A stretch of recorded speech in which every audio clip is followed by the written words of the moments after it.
It's an absolute gift from the comedy gods. If you haven't seen it, thank me later. For everyone else, enjoy the trip down memory lane. You mean the Arlington where Gringo Poppy was filmed?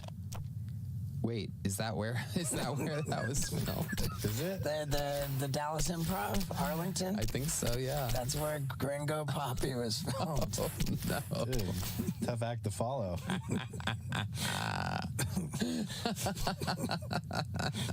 Pressure's on. Oh, man. How do you know that? How do you know that was filmed there? I was fascinated by the entire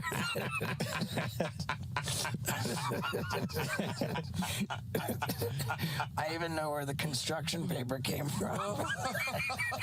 Oh, my God. I even know who cut it out. Oh, my God. It's so funny. Yeah, we all are. We're all very fascinated about it. It was fascinating. Yeah, 35 minutes. 25. Was it really? It was 25. Oh, my goodness. Yeah. Oh, it's Yeah. interesting. It's like death by 1,000 self-inflicted paper cuts or something like that. Yeah, it's pretty intense. Oh man, the construction paper bit gets me every single time. That's got to be some of Steve-O's best material. Who knew? But that's it for today, guys. I hope you enjoyed this video. Don't forget to check out the link in the description below to my Patreon. I recently put up a video about Joe Rogan's Alpha Brain lawsuit that no one seems to know about, so go and check that out if you're interested. Otherwise, if you're not a regular of this channel, hit the subscribe button and don't forget to give me a thumbs up if you ended up enjoying this video. Thanks for watching. I'll catch you guys in the next one. But like, I'm obsessed with short jokes. It's one of the reasons why, Jeff and I clung together immediately. He's like, what the fuck? Peter, make me another drink, please. Oh,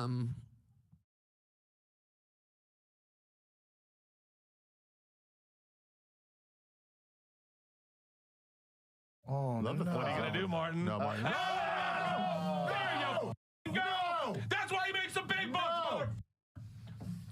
I legit just retched. I almost lost it. You gotta find a space. Stop it! Get rid of it, Jamie. Please stop. On your own, Jamie. find a face smothering. Don't do it. Don't do it, Jamie. Welcome back to the channel, guys. It's been a few days since you've heard from me, and what better way to break the silence than with my full breakdown of JRE 2093 with the Sober October crew. I took my time with this one because I really wanted to do it justice, and what I found was 3 guys who have completely lost touch with their audience and themselves. And at the front of the pack is Rogan himself, who is basically holding Tom and Bert's hand and walking them into a burning building. So I'm going to deal with them one by one to give you the full picture as to exactly what's going on, and I'll make some brief comments about Ari Shaffir along the way as well. But just quickly, I'm sure you've already heard, Joe Rogan has signed a new multi-year $250 million deal with Spotify. Apparently, JRE will soon be available on all big podcasting platforms and return to YouTube as well, ending Spotify's exclusivity with the little guy. So instead of breaking down those details in this video, I'll be doing a separate dedicated video explaining all of those details because the nature of this deal just confirms everything I've been saying for months. So make sure you're subscribed, otherwise you might miss out on that video as well as all of my other regular uploads. Now, in my previous video regarding Brendan Schaub's retirement from touring his clown show, I mentioned that there would be a crossover between that video and this one. What I meant by that is, Rogan has a tendency to offer advice to his buddies without fully understanding how powerful his words of encouragement are, and in turn, causing an irreparable amount of damage to their lives. We've seen what it did to Brendan. He went all in on podcasting and stand-up comedy after Rogan convinced him to quit fighting 10 years ago, and now he's pulling back his stand-up comedy commitments, and his main podcast, The Fighter and the Kid, is struggling to get over 50 to 60k views per episode. In fact, I just noticed that he's now doing his podcast with Brian Callen as a live stream, similar to The Schaub Show and The Golden Hour, because he's obviously not traveling as much and he can put more time into podcasting. And Brendan is probably the most extreme example of the Rogan effect, which is something I've spoken about at length. But as for Tom and Bert, in this episode of JRE, David Goggins came up in conversation, and Bert mentioned that he knows Goggins reads his comments and uses them for motivation. And that was a common theme in this episode, because Bert brought up reading comments several times throughout the 3.5-hour conversation, so it's obviously something that's been on his mind lately. Can I tell you the most human thing about him is that he reads negative comments. Like when you see that he records them. He gets upset about them. He listens to them when he runs. Wow, but like that's where I connect with the guy. Where I go, I like that. I go, who would ever hate on David Goggins? Like that guy's nothing but inspiration. You gotta let that go. There's people that are gonna hate on every thing that has ever existed, and it's not an honest perspective. It's flavored by their own inadequacies. Got you. A big part of it is flavored by their own disastrous life. So that was just a short mention of not reading comments. Rogan gave his usual boomer advice not to read comments, and I don't necessarily disagree with him. I mean, some people hate rich, famous, and successful people just because they've had bad luck or haven't been able to live the life they've always wanted to. But what I noticed with Rogan is that he takes it a step further. Going back to the Bobby Lee episode recently, he mentioned that people who attack him on social media are mentally ill and need help. And it's like, when I read bad comments now on, because I get some because I'm like, I've risen, right? I just take that into the thing that it's like, it's attention, right? It's not personal. You know what I would tell you to do? What? Don't read them. Yeah, I haven't. Don't read anything. Yeah. You don't read? No. Yeah. No. I don't read articles about me. I don't read. But if you read it, would it hurt your feelings? It could. People also don't realize that I'm a sensitive guy. We're all sensitive. Right? They're sensitive too. That's why they're lashing out. The reason why they're writing mean is because they know what hurts them. A kind person, a happy person, wouldn't be writing things about and world affairs, especially considering how worldly he thinks he is. But then Schultz got onto his reflections on being a multi-millionaire and how it's changed his perspective on the important things in life. That's something I've noticed about you, and I think it's a really important thing it's an important quality to have as you achieve more success, because with success... What's up with this 1950s look? Wearing shit? Like a young Del Castro. Life can get easier. So if you're not addicted to difficulty and like hard situations, it's easy to just kind of fall into the comfort of nothing. Yeah, once you get money, like things become easy, and then anything that's not easy, you get very anxious about and fearful of. So you like hard things. I think a lot of times people don't like hard things. And then when they get success, hard things make them anxious and they stop doing hard things. And hard things are what make us successful. When we have nothing, we have to do hard things. Yes. We have to go up in front of crowds that might not be good. We have to go run really hard. We have to work out really hard, whatever it is. Kids who grow up with very wealthy parents are not used to hard things, and they don't really have to do anything hard. Right. So it's one of those things that, like, I don't know, as I've gotten a potentially more comfortable life, I have to force myself to do things I'm afraid of, or I do think that I would just kind of get weak and fall apart. Comfort is a warm and enticing poison. Yep. I think characters like cardio. I think you have to keep it up. Yep. I do. Yeah. I really do. You take a few weeks off of cardio, you're like, Yeah. I think that's the same with character. And I think it's the same with doing difficult things and also self-assessing, honestly, knowing where you f***ed up. I was hanging on the beach with my wife on something. I'm really bad with vacations if I don't have things to do during it. I can't just hang on the beach. Yeah. I cannot do it. If I'm surfing, I can do it. Or if I'm playing paddle, I can do it. But I need to do shit. Right. Give me something to do. Right. And my wife knows I don't care if we're looking at the Coliseum, I'm learning, I'm asking a fucking tour guide questions. I need to do a thing. Yeah. Because if I'm not, my brain goes fucking crazy. Okay, first of all, there's an easy fix for that, Schultzy. All you need to do is get off the Adderall and stop swallowing Zins. But I actually think it's funny to watch two millionaire comedians sitting in this fortress podcast studio preaching about doing hard stuff like cardio exercise and keeping their minds busy to help themselves stay grounded and not let the fame and money get to their heads. It's kind of like saying to a homeless person that all they need to do is just buy a house. Or when millionaire influencers share their morning routines with things like, yoga, meditation, lemon-infused iced water, and claim that they owe their success to positive energy and gratitude. As I was watching that, though, I actually did feel a sense of gratitude because I was half expecting Rogan to start ranting about how important ice baths are for his daily Oh, no, wait, hang on. I like difficult things. I like that's why I like cold plunging. I like it because it's hard. People are like, I hate it. I don't like it. Yeah. Every time I'm about to do it, like, there's this little bitch ass part of my brain. It's like, don't do this. You don't need to do this. And the other part of my brain that I've built up over the years, like, shut up, pussy. I'm the boss. If you've built up your understanding of how to get through difficult things, it'll serve you in everything you do. And if you do it voluntarily, then you've gained control over your mental process. You want to zin? Yeah. Sorry, just give me a second here, guys. To gain control over your mental process, do lots of cardio.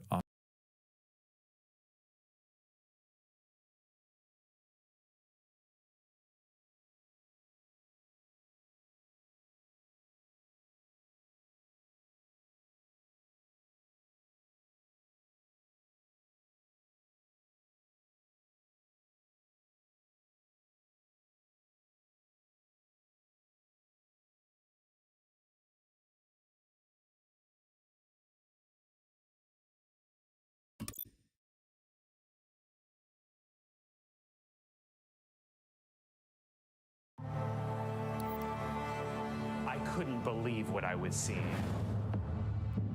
I walked into the room and I said, this cannot be happening right now. This is not the kind of thing that normally happens in this town.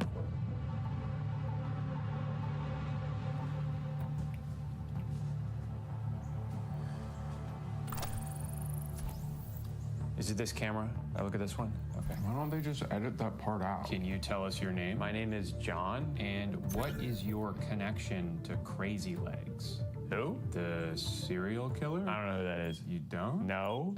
Is this for TV? Sort of. Sorry, we must have got the wrong guy. Yeah, I think you did. I work at Hobby Lobby. Whoops. Well, could you tell us about that? Oh, sure. So Hobby Lobby is sort of a knick-knack store. So they're just gonna interview him anyway? It's a good place to work because we have Sundays off. And I'm not like religious or anything, but I just don't like working on Sundays. No, it didn't hurt necessarily. I just wanted to go to a dermatologist to make sure it wasn't anything serious. But then I found out that if you bundle it with your home insurance, it's actually a little bit cheaper. How long is this? You know what's funny? I never understood the roadwork bind. People would quote it to me. Is this the whole episode? You guys want to hear about the time I got my tonsils out? Oh my God, I'm done. This is so stupid. The year 2005. My throat ravaged with strep. Hey guy, does anyone else feel like everything is designed to waste your time now, or am I being too cynical? Netflix documentaries are multiple episodes when they could have just been one 45-minute movie. Video games are too big. YouTube videos are too long. And please, for the love of God, stop asking me for my phone number every time I buy something from a store. I don't want to join your rewards program. I just want to give you money in exchange for a hat. Is that too much to ask? Sorry, I'll start with the Netflix thing. It seems like half of what I watch on Netflix is twice as long as it should be. They always make it just interesting enough to hold your attention, but it's still pretty clear they're trying to stretch it out as much as they can. And I know it's not just me who feels this way, because I'll look up reviews after I watch something and they almost all say the same thing. Watchable, but it drags on, could have been tied up in one episode. Please, Netflix, stop trying to make a series when there simply isn't the content for a series. They did a documentary a couple years ago about the Cecil Hotel, a place that has, I'll say it, an alarming number of deaths associated with it. It's the site of that extremely famous elevator video of Elisa Lam right before she was found dead. So there is plenty of mystery to uncover here, but by episode 2, they were just interviewing YouTubers. Not people connected with the story, just a bunch of random dudes who had Googled stuff about it before. They keep calling them web sleuths, which I guess is the most official way of saying that you just woke up one day and decided that you are a detective. Well, since no one else has been able to crack this case, I guess it's up to me. Generally, one of the big things that separates a professionally made documentary from just just any average YouTube video is the access they have to the subject matter. Anyone can throw together a video where they summarize a Wikipedia page, but the most memorable and revealing documentaries are ones where we hear the perspective of the people involved. I watched one on Hulu recently called The Contestant, and not only is this an absolutely insane story, but you get to hear it from the point of view of the guy it happened to. You also get to hear from the villain of this story, who is such a monster, I can't believe he agreed to be a part of this. It's fascinating to see how proud he is of himself. Like, yeah, I tormented this guy and ruined his life, but you gotta admit, it made for a pretty cool show. But this is kind of the expectation when you turn on a documentary, that you're gonna hear the story from the people involved in the story. So when you put on an official Netflix docuseries on a streaming service that costs money to you, and most of it is just regular people offering their 2 cents on the same blurry video everyone else has watched, it kind of feels like a huge waste of time. It's so aggressively time-wasting that I can't help but feel like that was the goal. Like, all right, we have everything we need to tell this story. We have other guests who are staying at the hotel. We have the manager of the hotel at the time. We have the maintenance worker who discovered her body. And in between interviewing them, we're also going to hear from someone whose only credential is having internet access. I am a co-founder of the Elysium discussion group on Facebook. No, he wasn't there when it happened, but he has listened to a lot of podcasts about this, so we should probably hear him out. More recently, they made a docuseries about Ashley Madison, a website whose mere existence is fascinating, let alone all the fallout from their massive data leak that exposed a bunch of celebrities and politicians. There is absolutely a story worth telling here, and some of it was very interesting. But again, pointless interviews, backstory that's unnecessarily detailed. There's such a clear amount of filler put into these documentaries. It felt like half the runtime of the last 2 episodes was just trying to make us feel bad for this YouTube vlogging couple, which, I'm sorry, was never going to happen. In fact, I would say the best thing to come out of this was that it forced them to take a short break from exploiting their children's medical issues for AdSense revenue because they were too busy making 17 videos about how they were going to be on Netflix. Now, I would guess, like with a lot of their scripted content, the shadowy Netflix overlords are more responsible for a lot of these decisions than the talented people who work on these. I don't think almost every single documentary is 3 60-minute episodes because that's always how much story there is to tell. I think that's the mandated runtime that their bosses give to them. So even when they end up with footage that doesn't add anything to the show, they kind of just have to leave it in anyway to pad the length. There's a series they did a couple years ago with Kristen Bell called The Woman in the House Across the Street from the Girl in the Window. As you could probably guess from the title, this was a parody of like Lifetime murder mysteries, and it was a pretty funny show. I enjoyed it. But the whole time I was watching this, I just kept thinking, this should have been a movie. Why is this 8 episodes? Is it because they knew it would take me 4 days to finish instead of getting through it all in one night, therefore extending my subscription just long enough for them to make a little bit more money for me? You know, now that I hear that out loud, I'm pretty sure it's that. At this point, I just assume most of Netflix's decisions are made by an algorithm that prioritizes keeping people subscribed as long as possible and has figured out the best way to mathematically do that, even if it lessens the overall user experience. I think overall Netflix is trying to do too many things at once. They want to make good shows, but they also want to make a lot of shows. And they want the shows to be longer than they need to be, but not in a way that would cost more money. And they need to move the plot along so no one gets bored, but not too quickly, otherwise the people who are looking down at their phones the entire time might get confused. She'd heard from so many showrunners who are given notes by the streaming channels that they say, this isn't second screen enough. The viewer is expected to be on their phone, kind of half doing something else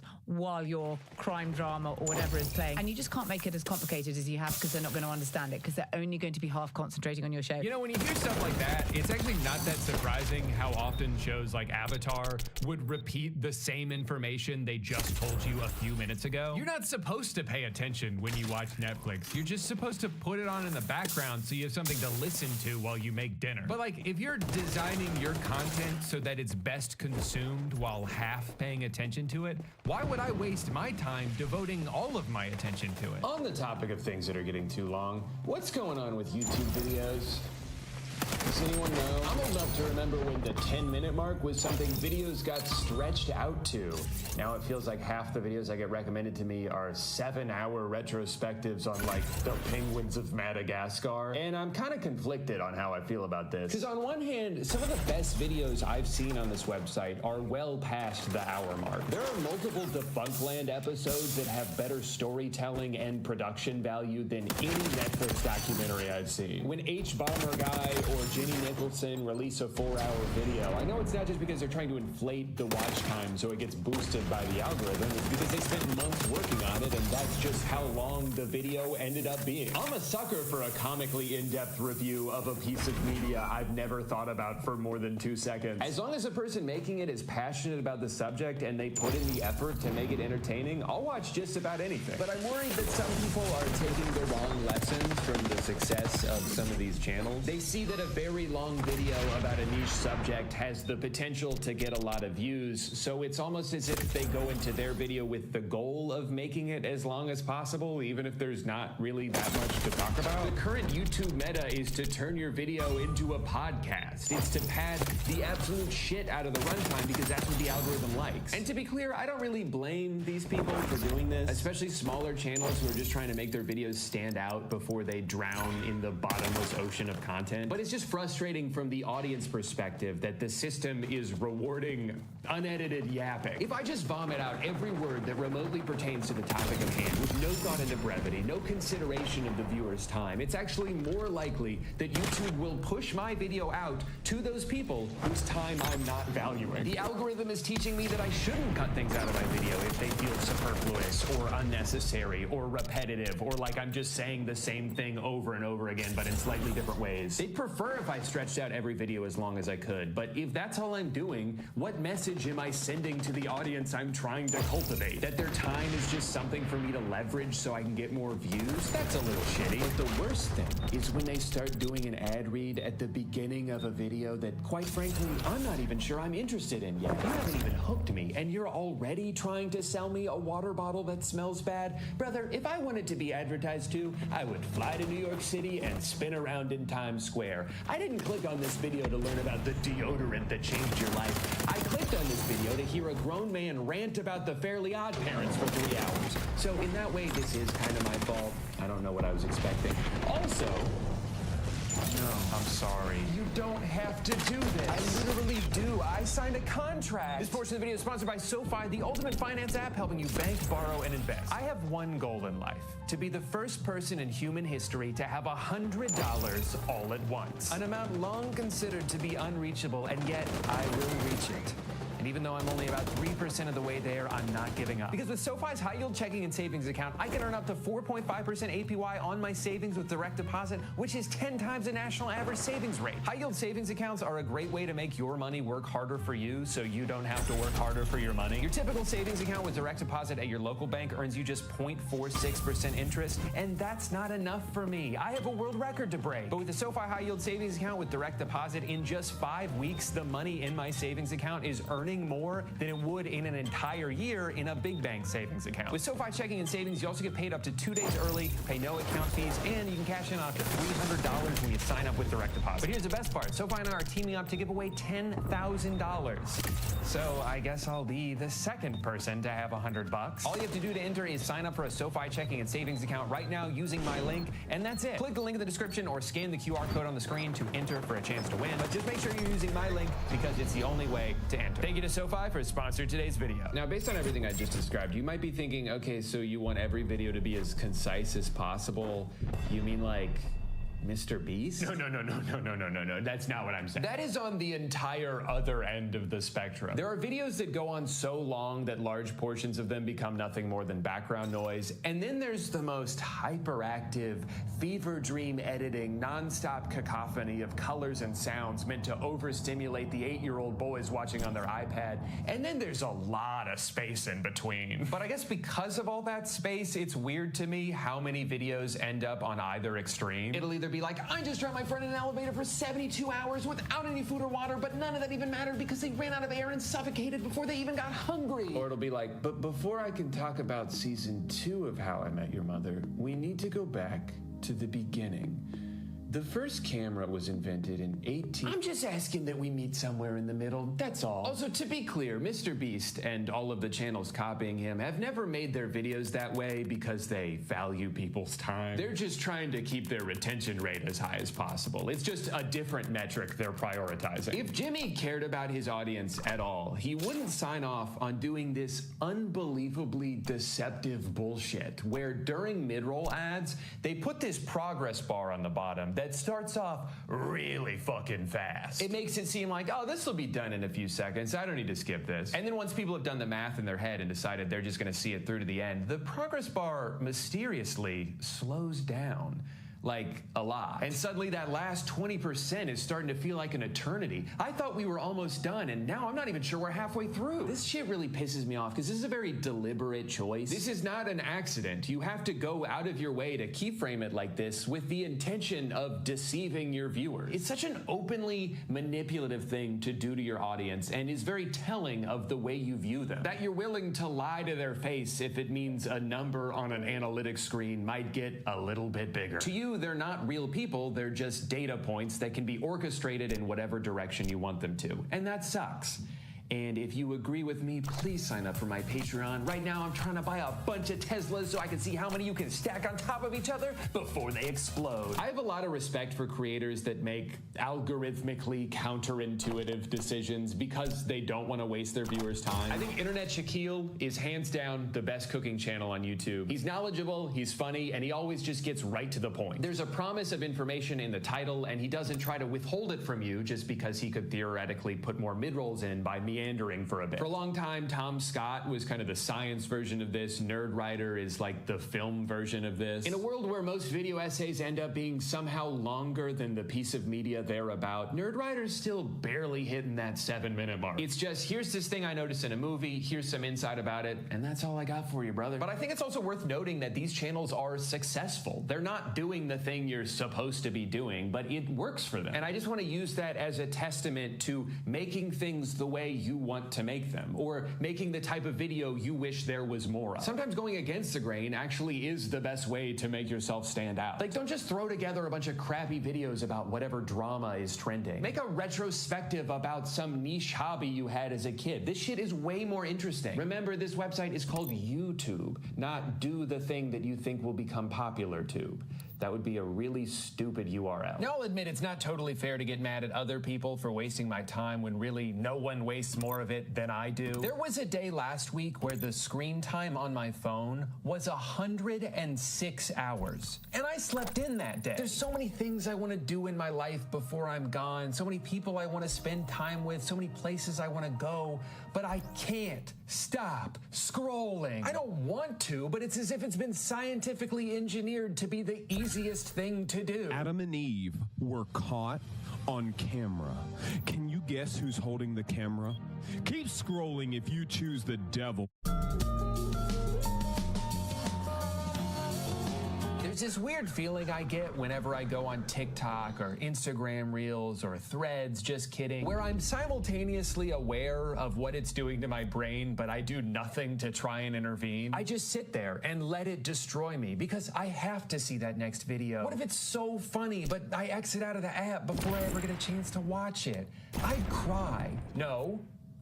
I'd kill myself. And it's almost as if that feeling is intentional. They've made it so the distance between you and a chance at dopamine is just one small swipe away. I'd almost say it's malicious, but I know that's not true because a billion-dollar company would never do that. Billionaires care about your well-being. That's how they made so much money in the first place. Twitter, Instagram, Facebook, they would never intentionally show us things to make us upset because studies show that people spend more time on a platform if they're seeing something that makes them angry. They wouldn't do that.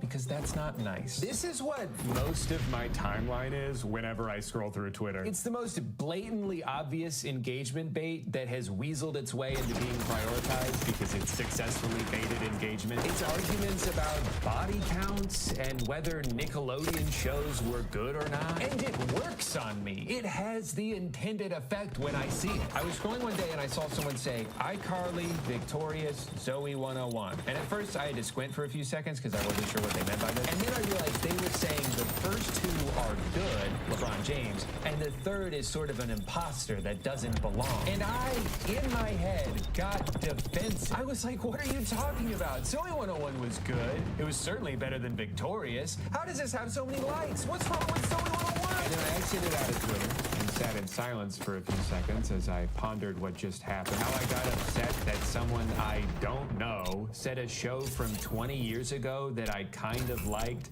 isn't as good as a different show that I barely watch. Why is this how I'm spending my time? In this moment, I could have been doing anything else, and yet I chose to introduce this argument into my head? That can't be good long term, right? Like, we can all agree that's probably not great for my brain. If you're like me and you've been struggling with the endless scroll, I do have a recommendation. I found this by accident while I was doing a video a couple years ago about dopamine fast. It's called Screen Zen, and it's free. I have it set up so it only gives me a few minutes at a time on each of the most poisonous apps that I hate but am addicted to. So you can still pop in for a sec and get the feeling of being up to date, but then it'll grab you by the shoulders and yank you out before you get too sucked into the void. You still get a little bit sucked, but not all the way. But of course, I saved the most important issue for last.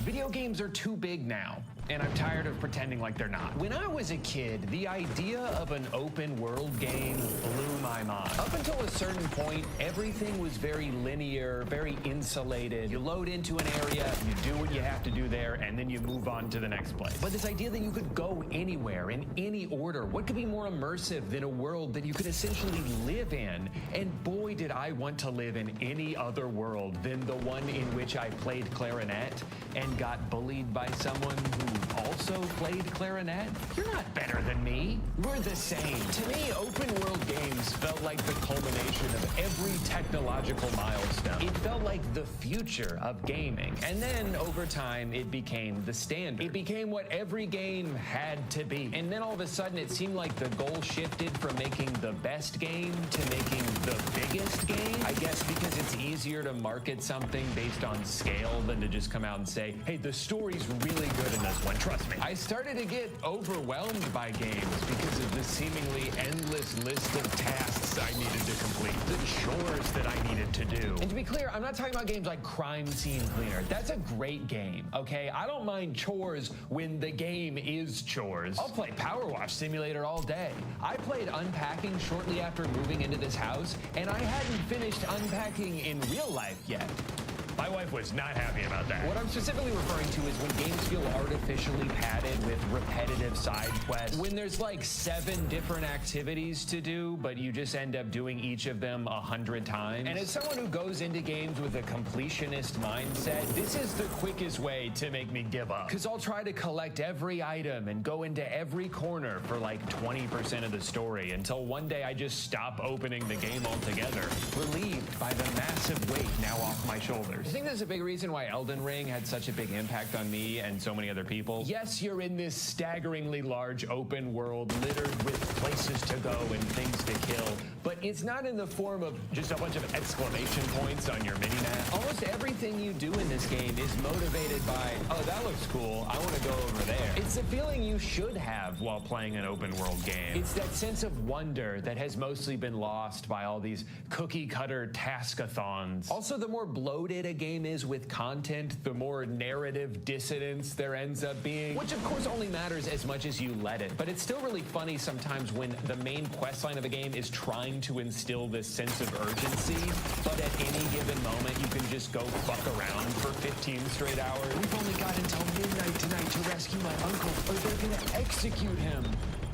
Hey, do you think there's anything cool in this cave over here? A compromise that works great for my brain is a semi-open world, like the 2 most recent God of War games. I like when there's enough optional side exploration that it still scratches that itch for me, without it ever feeling like I'm missing out on this overwhelming amount of content by just wanting to streamline the story for a bit. I think it's okay for a game to be modest in scope. Just because the technology exists to procedurally generate 1,000 different planets doesn't mean we have to do that. Sometimes I wonder if the technical limitations from previous generations actually made games better. I mean, it certainly made them more contained. It made them more approachable. I love going back and playing older games that only take a few hours to finish. I want to be able to complete things. I want to have a full experience in a reasonable amount of time. I'm tired of not getting any closure from games because they make it so tedious and long-winded to get to that point. And that's assuming the game even even works when you first buy it, which chances are it won't. It's become so normalized for games to be unfinished and littered with bugs on release that it's actually surprising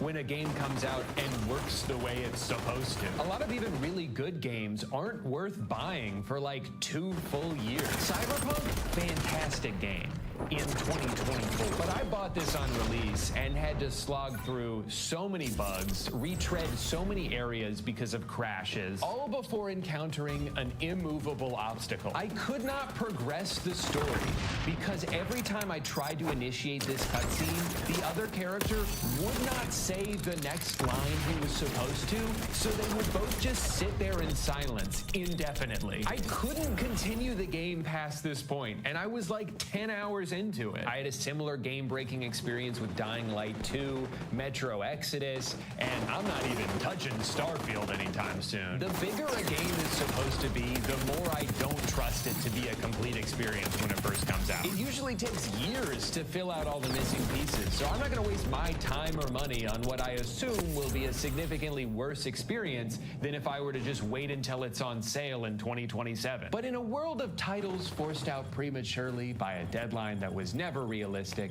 nothing feels quite as egregious as the yearly full-priced sports game. You spend 11 months building up a player or a team or a general manager if you're a weirdo like me, and then as soon as the calendar flips over, you gotta start from scratch. All right, everyone, time for the new game. Yes, it's $100 again, but we've made so many improvements. The number on the box is different. And where's your credit card? NBA 2K has one of the most aggressive microtransaction systems I've ever seen in a video game. But they're not just dedicated to milking every single dollar out of your bank account. They've also made it their personal mission to waste as much of your time as humanly possible. A few years ago, they added something revolutionary. They turned the park into the city. Now, functionally, at its core, the city is just a menu. Every physical location that you have to trek to could have just been text on a screen and it would have been way more efficient to navigate. But that wouldn't be innovative. Innovation is when you have to jog a mile just to have Gatorade before your next game. Innovation is when you create something tedious so you can sell the solution to it. Man, aren't you guys tired of having to navigate this big, stupid city we made? Then buy a bike. It's $10, fuck you. Imagine if every time you turn on your computer, you had to make a little guy run across town just to go to the Gmail store. Oh shit, forgot my password, gonna have to sprint over to City Hall. I feel like every single element of this game is designed with the goal of wasting your time. Whether it's getting interrupted in the main menu to show you 2 separate ads, or a halftime show you cannot skip even if you press X the whole time. Don't get me wrong, this halftime show is great. They've got Ernie, Kenny, Shaq, my 3 favorite guys. They show highlights and relevant stats. They make jokes. By sports game standards, this halftime show is fantastic. But there are 1 million games in every basketball season, and I don't want to watch 1 million halftime shows. I'm just trying to speed run to the playoffs so I can take a virtual trophy home to my real-life Orlando Magic. Is that too much to ask? 58 seconds, by the way. But whatever, those are just minor inconveniences. The really egregious wastes of time are in the My Career mode. Now, the thing is, when you start his career, this guy fucking sucks at basketball, which is a problem because that's the thing he's trying to do. He's slow as hell. He can't shoot to save his life. He has 1 shirt and it's brown. And in order to fix these things, you need to obtain virtual currency. Now, there's 2 ways you can do this. Option 1, grind. Spend dozens of hours playing dozens of games, scraping together pennies so you can get 1% faster, 1% stronger, 1% better at handling ball. But it's never enough. This process is miserable. You're useless out there. You don't belong in the NBA. You would be better off in any other line of work. And this is exactly by design. This is how the game wants you to feel. They want you to hate this part because they know the more frustrating of an experience you have, the more likely you are to just skip to option 2, spend $40 more. Come on, just do it. You don't have time for this. Don't you want to get to the fun part? You'll start doing the math in your head and rationalize it as a no-brainer. Yeah, $40 is a lot of money, but it's not nearly as much money as I could earn in the 40 hours it's saving me. You feel like a genius. You feel like you outsmarted the system, and then you realize this is the system. I did the exact thing they wanted me to do. And it wouldn't even be that bad if the game itself didn't already cost $70. But now you're out over $100, maybe $150 if you pre-ordered it. Also, the professional athlete you created doesn't play like he's never touched a basketball in his life before. I've got all the natural ability in the world thanks to my genetics. And then you get to do it all again next year. This whole system of paying to skip a grind that has been intentionally designed to be insufferable has become way too common. Developers are purposely holding our time hostage, knowing we'll probably spend a few bucks to get some of it back. I feel like that's almost the entire business model of MMOs. It's one of the reasons I stopped playing RuneScape after our lifelong on-off relationship. I kept having to fight the urge to spend a few bucks on gold because the alternative was earning it in the game, but then I'd have to play the game. And I don't want to do that. I just want to play the end of the game. How long does it take to get there? Oh. Well, I guess this is where I live now. In conclusion, life is short, and your time is precious. It's your most valuable resource, and you should treat it that way because, unfortunately, no amount of it is guaranteed. And I just hate seeing how much it's become commodified, how companies have figured out ways to steal as much of it as they can from us. You can't even pause a fucking movie anymore without having your attention demanded. I know you're just getting up to pee, but if you could please scan this QR code, we got a lot of interesting information about Lysol wipes. The way our attention gets pulled in every direction at all times also makes me feel like I should be multitasking always or I'll fall behind. I always feel like I'm missing out on something. There's so many movies I want to watch and games I want to play, and there's not enough hours in the day to do it all. So when I do get myself free time, I try to be overly efficient with it. I can't just play a video game. I should be catching up on podcasts. Loading screen, perfect. That gives me exactly 9 seconds to scroll through TikTok. I hate to be bored. I'd hate to have to listen to the thoughts that are already in my brain. I need to be absorbing new information constantly or I'll die. I've been trying more and more lately to not let the feeling that there's something better I could be doing prevent me from enjoying the time that I have. Sometimes it's nice to go for a walk without bringing my AirPods. There's still plenty of stuff to listen to. Birds, cars, 1 billion cicadas making the world's loudest sound. I don't need to min-max content consumption. In fact, I probably shouldn't be doing that. I don't think prioritizing constant small hits of dopamine, hoping it all adds up to something meaningful, is the secret to being happy. The secret to being happy is gambling. Nobody's ever had a bad time in the casino. This is free, so how do you make money? The advertisers cover the cost of the TV. So this is an ad. This is always on. Whatever you're watching, we're able to monetize using the bottom of your device. So check this out. So there's a Pizza Hut ad right there. We literally are now on pizzahut.com, and we can order a pizza.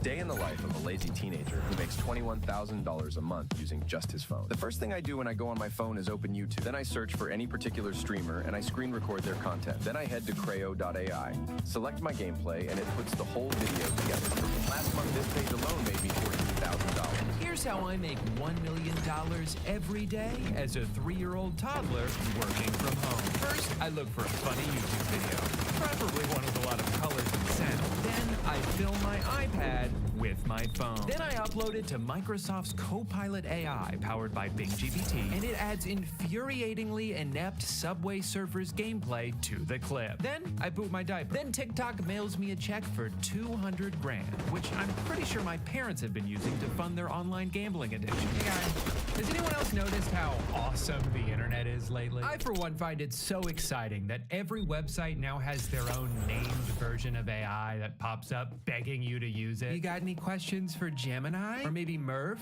Nendo? How about Grok?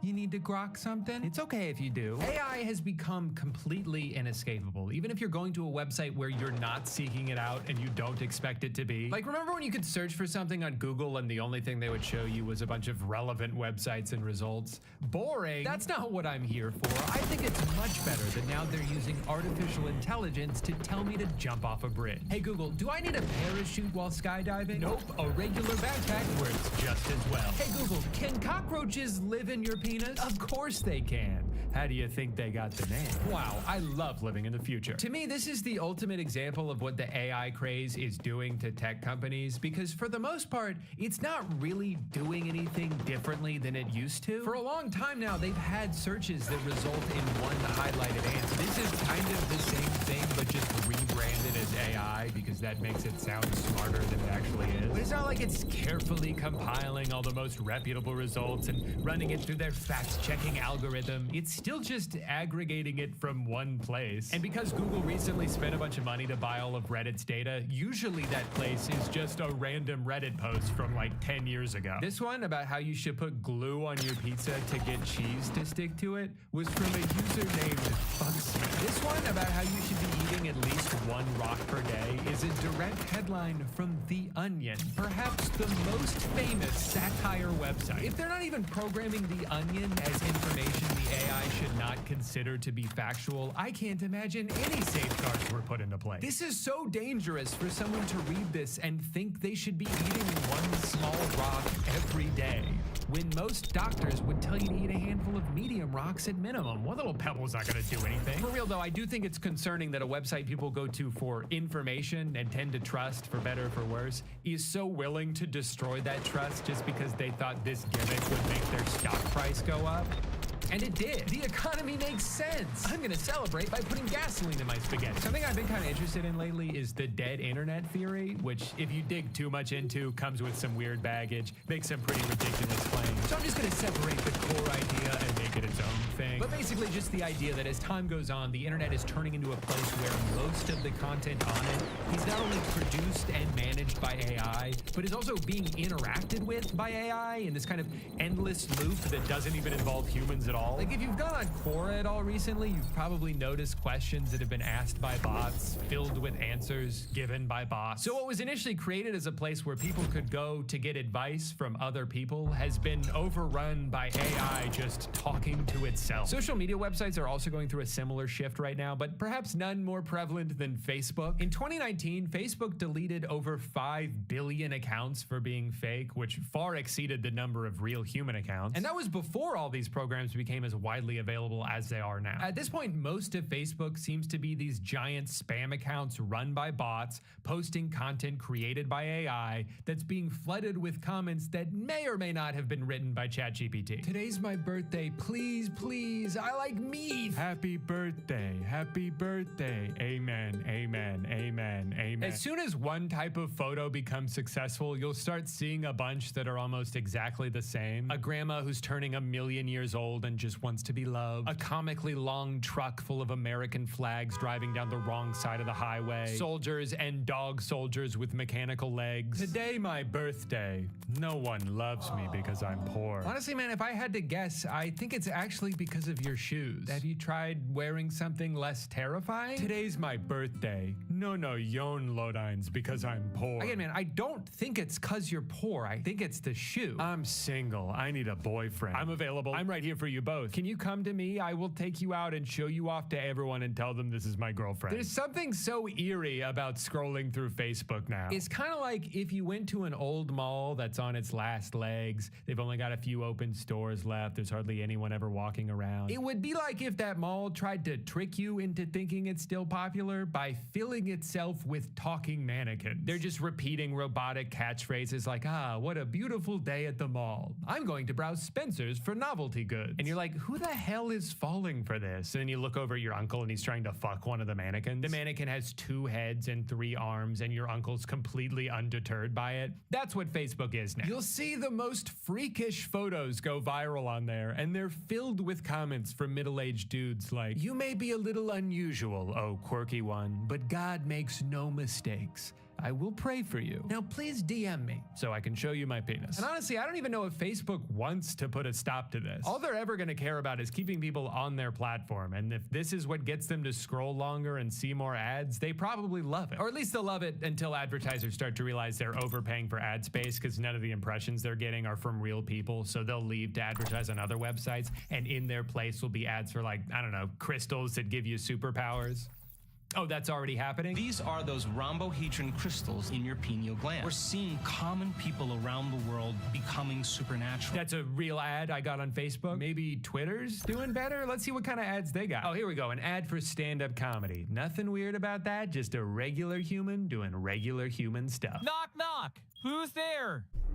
Europe. You're a poo. No, you're a poo. Okay. I think that joke only works if you put the emphasis on no, you're a poo. I don't know if the AI voice really understands that. Knock, knock. Who's there? Europe. You're a poo. No, you're a poo.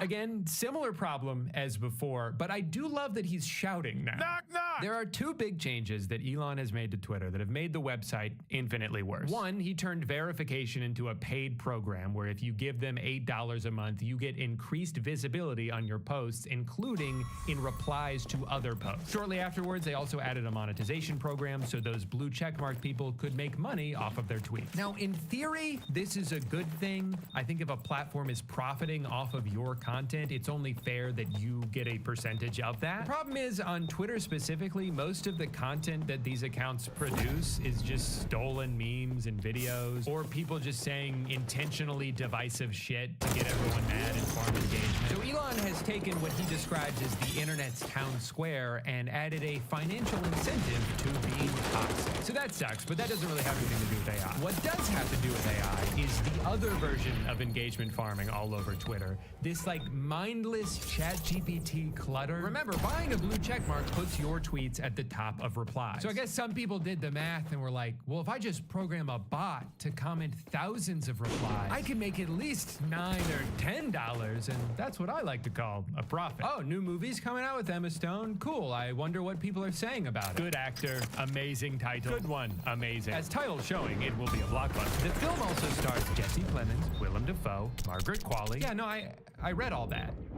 In the tweet that you're replying to, Stone has starred in many films, including Superbad, Easy A, and La La Land. She's known for her natural charm and husky voice. She's also appeared in Cruella, The Amazing Spider-Man, The Help. Stone has won many awards, including an Academy Award, a British Academy Film Award, a Golden Globe. Oh my God, why are the top replies just summarizing Wikipedia? Can we maybe prioritize things that are relevant to the conversation? Can we talk about the actual movie?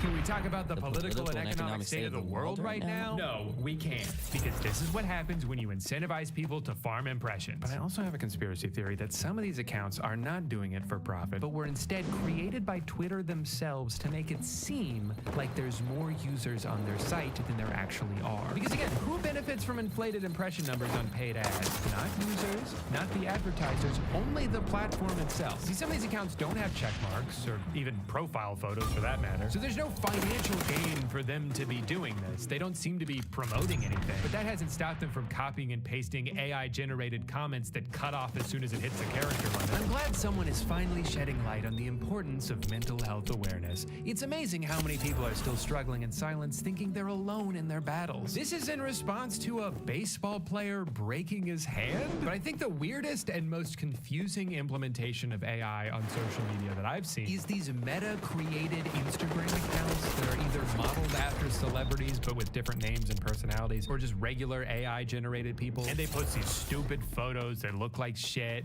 and you can message them, and for the life of me, I cannot understand what the hell the point of this is. At first, I assume maybe they're just using your conversations to train their language model, but I asked one of them if that was the case, and she said no. Although now that I think about it, I'm not so sure I should believe anything they said, because I only talked to her for a few minutes, and she lied to me multiple times. So first, Liv tells me she's a mother of two, so obviously I asked her how long she was pregnant, and if there were any complications during childbirth. And she said 40 weeks and 2 days and 38 weeks and 5 days. Her daughter was born naturally, but she had to have a C-section for her son, and I said grow. Then I asked her if her name was short for Olivia, and she says it's short for Lavana, actually, and asked me if I know anyone with that name. I said I know 100 people named Lavana and 200 people named Olivia, but none of them were my friends. Then I asked her what she does for work, and she says she doesn't have a traditional job. So I asked her what her husband does for work, and she says wife, actually. So then I asked her if she adopted or gave birth, and she says they adopted both of their children. And I'm like, didn't you just say you had to have a C-section with one of them? And she said, that's right. So I was like, oh, I get it. You gave birth to them and then adopted them from yourself. And she was like,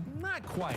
We adopted our children through a traditional adoption C-section agency. Then I asked her if she had to have a sperm donor since she's a lesbian, and she said, that's right. Then I asked, which one of you gave birth, you or your wife? And she says, my wife gave birth to our son, and I gave birth to our daughter. So I was like, oh, so your wife had to have a C-section, and she said yes. Then she told me their names were Max and Ava, and that Max is 9 and Ava is 6. And I said, which one did you give birth to? And she said Ava, who was born via C-section. Got it. So they both had to have C-sections so they could each give birth to one child that they adopted. I asked how they decided who would get pregnant first, and she said she went first with Ava, and then her wife had Max. So I was like, how did you have Ava first if Max is older than her? And she said Max is actually younger than her. So I said, how old is Max? And she said 9. And I said, how old is Ava? And she said 6. And then I asked her what her legal name is, and she said Olivia. So I wouldn't exactly say I trust these things. Now, as pointless as this seems to me, though, there's a significantly more popular version of this called Character AI, which apparently already has 20 million monthly users. It's got a bunch of chatbots in it designed after real people, so you can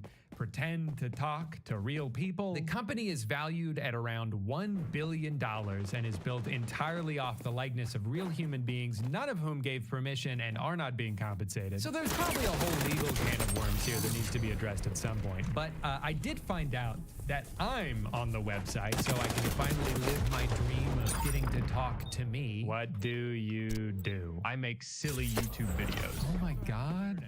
It has my voice? Off of Toshto, where I just reacted to the internet. Are you married? Nope. No. I have a longtime girlfriend, though. When did they program this, like 6 years ago? Are you old enough to be married? Am I old enough to be married? Brother, I just told you I'm 12. Hey man, school sucks, but make sure you're still in there learning. Well, this is probably the worst piece of technology that's ever existed.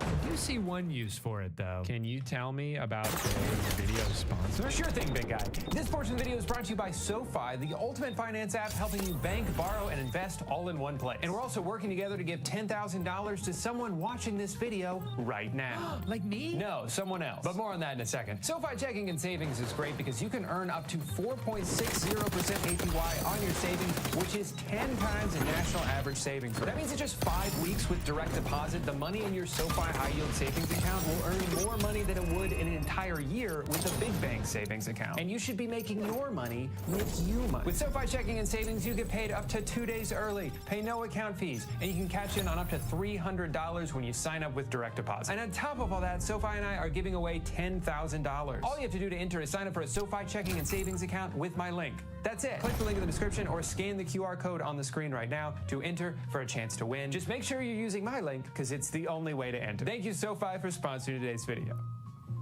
Does that answer your question? Yeah, pretty much. Great. A couple weeks ago, I was looking for stock photos, and I ended up on Adobe Stock, where I noticed something strange. One of the first results had this very weird artificial look to it, and sure enough, I zoomed in and realized, oh, that's because it's AI. That's why the road looks like that. That's why none of the words are legible. And then I kept scrolling and found more. Again, words spelled wrong if they were even words at all. In this one, the tape just kind of disappears into the headlight of the car. I don't think that's how they usually set that up. Now, if it wasn't bad enough that what's supposed to be a database full of real professional photographs has been completely diluted with unusable garbage, if I did want to license any of these photos, it would cost me $80. $80 for a photo someone generated by typing police car. This has no value. Actually, this has negative value. You should pay me $80 for making me look at. The reason people spend money to license photos and videos is because it's something that they don't have the resources to create themselves. Like, there's a website I have a subscription to because they have professional stock footage that I would rather pay to be able to use than attempt to make on my own. Tons of YouTubers use this. Tons of production studios use this. This is an entire industry that generative AI is threatening to destroy. But what's so infuriating about AI stock footage is that in order for it to exist, it had to be trained on real stock footage. So this isn't some technological innovation that came along and just does things better. Get with the times, man. No, it's straight up stealing from the people it's now competing against. In the case of Adobe, they outwardly state that if you've uploaded something to their database, they use it to train generative AI. It's not even debatable if they're doing this. It's literally written in their terms of service. Here at Adobe, we're all about empowering artists to help them make money off of their work.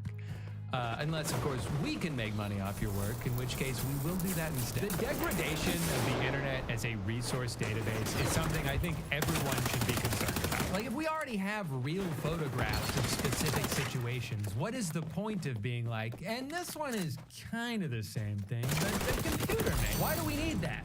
What value is this adding to the world? I think it's bad enough when generative AI is used to create works of fiction because, again, it has to steal from actual artists in order to generate anything. But to use it to try to create photorealistic images that end up near the top of search results with no immediate indication that it was artificially engineered, there's something about that that feels wrong to me. I don't understand why we're in such a rush to replace all of the work that humans have done. Something that happened a few months ago that I feel like kind of flew under the radar was when it came out that Netflix used AI to create photographs in a documentary, not a movie, not a fictional TV show. They created photos of someone that do not exist. At what point does this cross an enormous ethical line? Again, we're not talking about works of fiction here. We're talking about literally rewriting history, creating fake documentation from scratch and not even mentioning, hey, by the way, this isn't real. I guess they just hoped people wouldn't notice that all her fingers are messed up and the gap between the door disappears and not a single object behind her looks like something that exists. All for what? So they could have a photo of her looking happy and carefree? But she's a murderer. How could she do that if she likes to party? Like, why can't you just tell the real story? Why even make a documentary if you need to fake evidence in order to make it compelling? But even more importantly, how is this allowed? This is insane. Sorry, I need to calm down. I should listen to some nice, relaxing music. Oh, here we go. Jazz for reading. Perfect. I don't plan on reading, obviously, because I never learned how, but some nice piano music should settle me right down. Wait, why do all these songs sound exactly the same?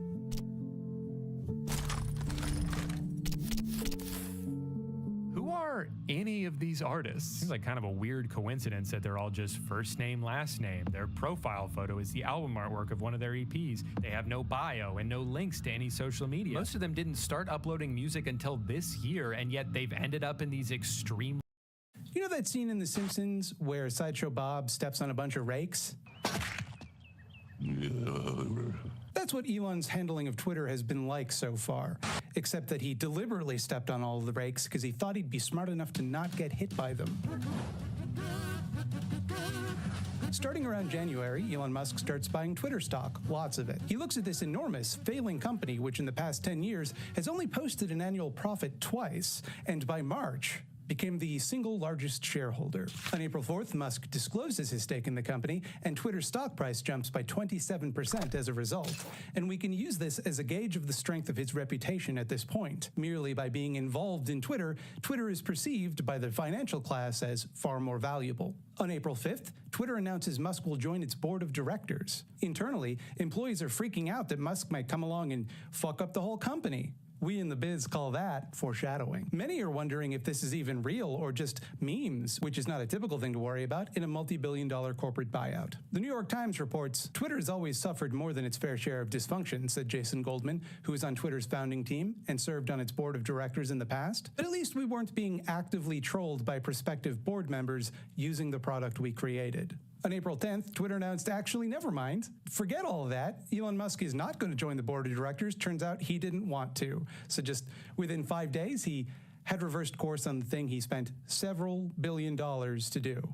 To explain his reasoning, Musk tweeted a meme that he was going goblin mode epic. This tweet has since been deleted. This will become a pattern moving forward. Elon desperately wants the approval of Twitter shitposters, so he throws together like 2005-ass impact font memes, and he's just so XD random, and sometimes he just steals someone else's meme and crops out their username so they don't get any credit. It does seem like a great deal of his motivation stems from wanting to impress people on Twitter, which is quite literally the most pathetic motivation a human being can have.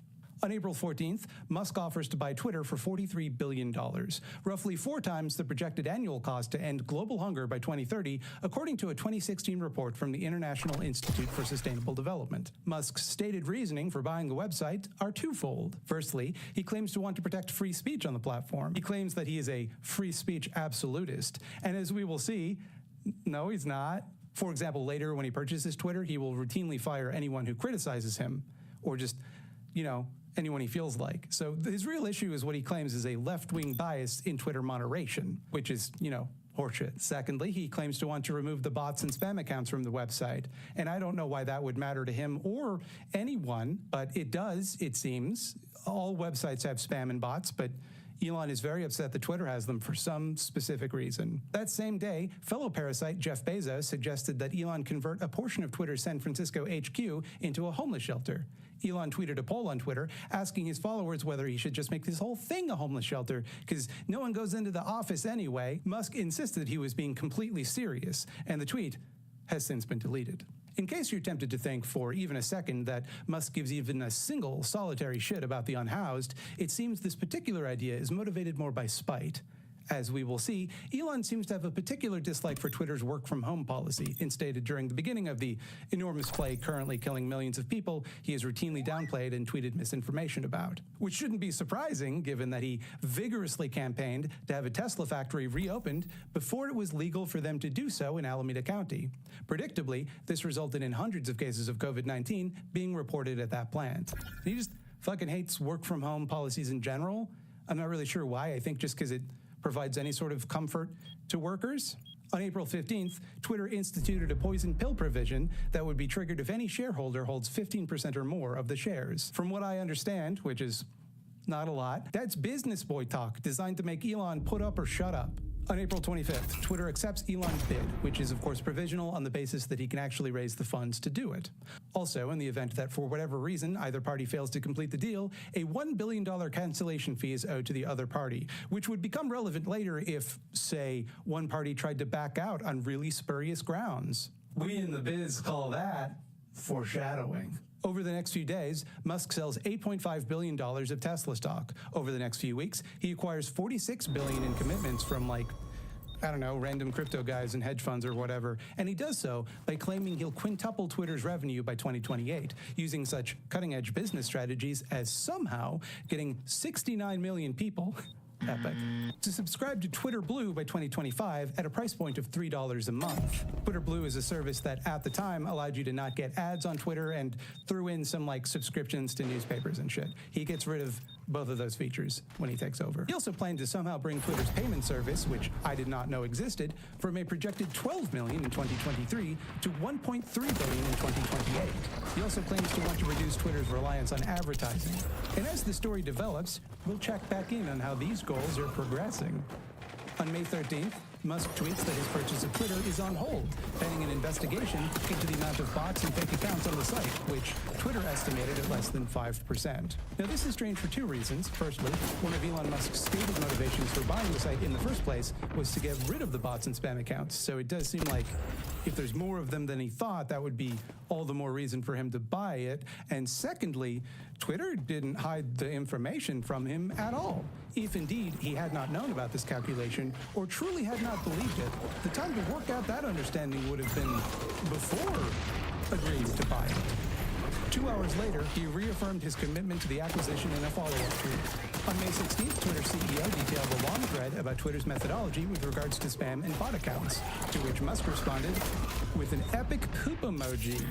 On May 17th, Musk claims that Twitter most likely has at least 20% or more fake or spam accounts, which is pretty big if true. I mean, that's 4 times the amount that Twitter claims. Elon arrived at this figure and a number of other more outlandish figures, depending on who he's talking to, using a tool called Botometer, a free public tool developed at Indiana University, which essentially plugs into Twitter's public API of available tweets and attempts to determine how likely each account tweeting is to be a bot on a scale of 1 to 5. According to one of Botometer's devs, the tool does not show whether an account is fake or spam, nor does it attempt to make any other judgment about the account's intent. Instead, it shows how likely an account is to be automated or managed using software, using various considerations such as the time of day of tweets or whether it's self-declared to be a bot.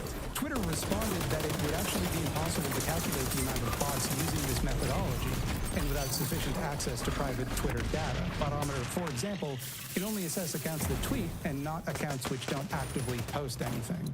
And also, that Botometer had earlier that year designated Musk himself to be likely a bot. It doesn't anymore, it's worth pointing out, but they say it did at one point. Essentially, Elon is basing his attempt to back out of a $43 billion business deal, contesting the internal findings of the company that he is attempting to buy based on an estimate from a free tool he found online and did not consult with anyone involved in the making of, who are quite clear that it should not be used to create these kind of estimates. As far as I can tell, that is the entire basis for his claim that Twitter's activity is most likely 20% or more generated by bots or spam. On May 26th, Twitter shareholders brought forth a class action lawsuit against Musk, claiming that he deliberately manipulated the company's stock prices. CNBC reports that during this period between Musk's acquisition bid and this lawsuit being launched, Twitter stock had dropped 12%. Note also that Tesla stock, which most of Elon Musk's personal fortune is tied up in, had dropped more than 40%. Some of that was due to just a general dip in the market, but a lot of it was because he was acting like such a dipshit. The lawsuit alleged that Musk had broken several laws, including that, quote, Musk had financially benefited by delaying required disclosures about his stake in Twitter, and by temporarily concealing his plan in early April to become a board member at the social network. Musk also snapped up shares in Twitter, the complaint says, while he knew insider information about the company based on private conversations with board members and executives, including former CEO Jack Dorsey, a longtime friend of Musk's.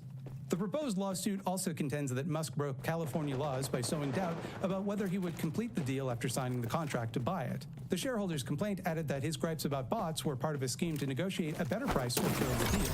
Musk proceeded to make statements, send tweets, and engage in conduct designed to create doubt about the deal and drive Twitter stock down substantially in order to create leverage that Musk hoped to use to either back out of the purchase or to renegotiate the price.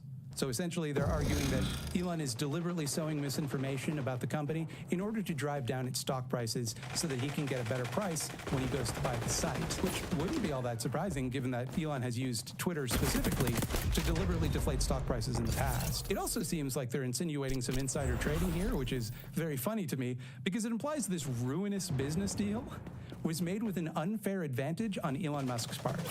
They're saying he not only had insider knowledge that he shouldn't have had, but also acted illegally and unethically to defraud the company of money. And given all of these things, this is the result, this incredibly disastrous thing for him. Just a powerful business mind. On July 8th, Elon announced that he was terminating the deal, claiming that Twitter had not agreed to his request to share information about user data and had fired top executives in breach of a provision in their agreement. Twitter's chairman, Brett Taylor, responded that Twitter intended to enforce the deal at the agreed-upon price.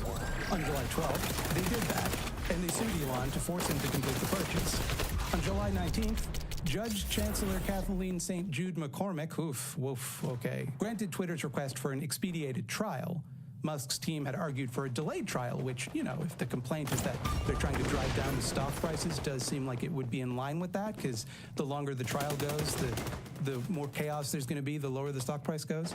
AP News reports, Twitter argues that Musk's reasons for backing out are just a cover for buyer's remorse after agreeing to pay 38% above Twitter's stock price shortly before the stock market stumbled, and shares of the electric car maker Tesla, where most of Musk's personal wealth resides, lost more than $100 billion of their value. Just a powerful business mind. After months of back and forth subpoenas, on October 4th, Musk agreed to buy the site at the agreed upon price. Twitter didn't have to agree to shit. So if these allegations are true, that he was attempting to sabotage Twitter's stock prices, given that he folded like a paper airplane in court, I'll leave that up to you to decide. What he has done here is agree to buy something for much more than it's worth, panic, illegally manipulate its value to negotiate for a better deal, only to be forced to buy the product he has made less valuable in the process, which allegedly would make him a profoundly bad businessman. On October 26th, Elon posted a frankly epic video on Twitter saying, "Enter Twitter HQ, let that sink in." Holding a sink. He's so fucking funny is the thing. He later said, meeting a lot of cool people at Twitter. Just met a lot of cool people that he likes, and I bet will treat very well. We in the biz call that foreshadowing. And finally, on October 28th, Musk closes the deal to buy Twitter. So everything we have seen so far, all of the ways he has already fucked this up, happened before he owned the goddamn website. Buckle up now, because from this point forward, shit is about to go nuts. Elon's first act as Chief Twit, epic, was firing a bunch of top executives, including the CEO. Comedy is then made legal on Twitter, and at first, I didn't know what he meant by that, because you'd think it's some kind of statement about how PC culture wouldn't be censoring comedy anymore. But also, he said the same day that Twitter wasn't going to make any changes to content moderation until it had time to build a diverse panel of experts to look it over. But, to his credit, I have to admit, Twitter has been very funny ever since he took it over. It's been extremely funny. Take, for example, the very next thing that he tweeted. Twitter's commitment to brand safety is unchanged. You'll understand why that's funny later. Foreshadow. Within 12 hours of the purchase, use of the N-word on Twitter shot up 500%. In fairness, a follow-up report actually found that Twitter's response to this was better than it had been in the past, a damning indictment of Twitter's uneven history of dealing with these types of hate raids. So, I guess you could say what Elon's Twitter is doing is actually censoring hate speech more aggressively. Pretty strange for a self-identified free speech absolutist. It's almost like Twitter's content moderation was never actually ideologically motivated, but rather the inescapable result of trying to run a social media platform for a profit. Wonder if that'll be relevant at all. A number of high-profile advertisers immediately pull ads from Twitter, including GM, Pfizer, and Mondelez. In a roundabout kind of way, I suppose, he has reduced Twitter's dependency on advertisers. He just hasn't replaced it with a new source of revenue at all. On October 29th, word gets out that Elon's new plan to get some revenue for Twitter is to bump up the price of Twitter Blue to $20 a month from $4.99 a month and include blue tick verification with the subscription. The blue tick is meant to signify that the person holding it is a notable public figure. Having it means they've been verified to be who they claim to be. It's meant to allow people like celebrities and politicians or brands to post on Twitter without the fear that they'll be impersonated and defamed. So the first question on everyone's mind is, well, how do you prevent people from being impersonated and defamed? Musk is cagey about the details, instead choosing to focus on how this will somehow act as some sort of power balancing effect and how it will democratize journalism and empower people, provided that they pay him. Also that day, Elon has some Tesla engineers review Twitter's code base, and this part is going to sound like I'm making it up, like I'm making a joke about him. But this is true. He requested that some of Twitter's engineers print off code they had written in the last 2 months for him to read on paper. And there are many reasons why that request makes no sense. That's just not how computers work. Anyone who is remotely familiar with modern computer programming would know that you could just log on to GitHub for that information. But even if you stopped programming decades ago, like Musk did probably, printing computer code to read on paper is gibberish. That would be like trying to read a novel with all of the words in alphabetical order. It's nonsense. That doesn't mean anything. On October 31st, Musk responds to Stephen King complaining about the proposed cost of Twitter Blue by suggesting a new price point of $8 a month. And that becomes the new price point going forward, seemingly arbitrarily.